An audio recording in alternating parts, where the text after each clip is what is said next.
Hey guys, and welcome to my YouTube channel. Today I want to go ahead and talk about why it's absolutely important to make sure that you're getting adequate rest when leading up to a powerlifting competition. Now, one of the biggest things that I see wrong with a lot of new lifters is that they want to go ahead and go really heavy leading up to their competitions, whether it's a week out or even the week of. Now, this is absolutely detrimental towards any real success on the platform because it's really going to take away from your day. So I want to explain why this is the case and also what a better alternative is. So let's go ahead and talk about why I think a lot of new lifters want to go ahead and go heavy too close to their meets. I think this is about confidence for them.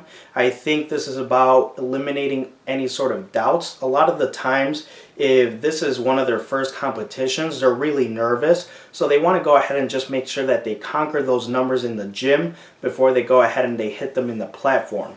And this is absolutely reasonable. It makes a lot of sense. But powerlifting is a sport where less is more. So really what you need to make sure that you're doing is you need to make sure that you're resting so that the day of you have more energy to go ahead and make sure that you can be successful. If you're going too heavy leading up to that competition, you're really going to find yourself really getting taxed out as far as your central nervous system goes, and if anything kind of goes wrong, you might even hurt yourself. So by the time that you go ahead and you hit the platform, you're not doing so well. So my suggestion is to go ahead and really make sure that you take a deload week. Now, like I said, a lot of people are really nervous. A lot of people are kind of doubting themselves. But at this point, if you've been training a month, 2 months, or 3 months for this competition, you really should know what you're doing. If you're a week out, even 2 weeks out, even a month out, your strength levels are pretty much where they're at this point, and you're not going to get any stronger. The day of the meet, you have the potential to hit some big PRs in that environment and that sort of thing.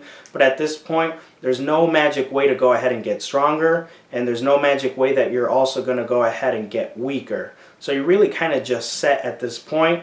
You have done what you've needed to do, you've put the work in, and now it's time to go ahead and just rest and make sure that you hit what you need to hit on the platform. So, like I said, go ahead and make sure that you take a deload. You can go ahead and go into the gym and stretch out, do some self-myofascial release, so kind of just foam rolling, that sort of thing. Even hit the bar or a little bit more, with the squat, with the bench, with the deadlift, to kind of get that movement pattern going if you really get anxious about really not touching any heavy weights. But that's all you should really be doing the week of.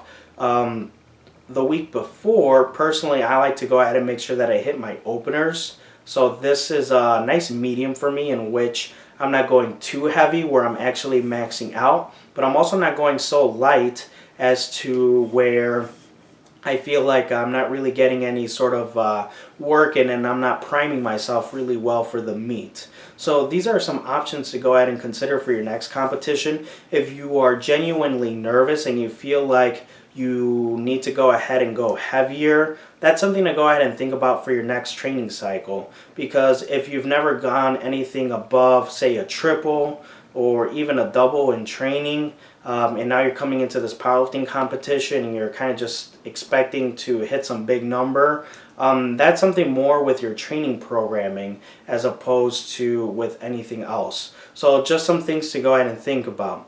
So if you like this advice and you'd like to go ahead and see more, please subscribe. You can also comment below with any sort of questions that you may have.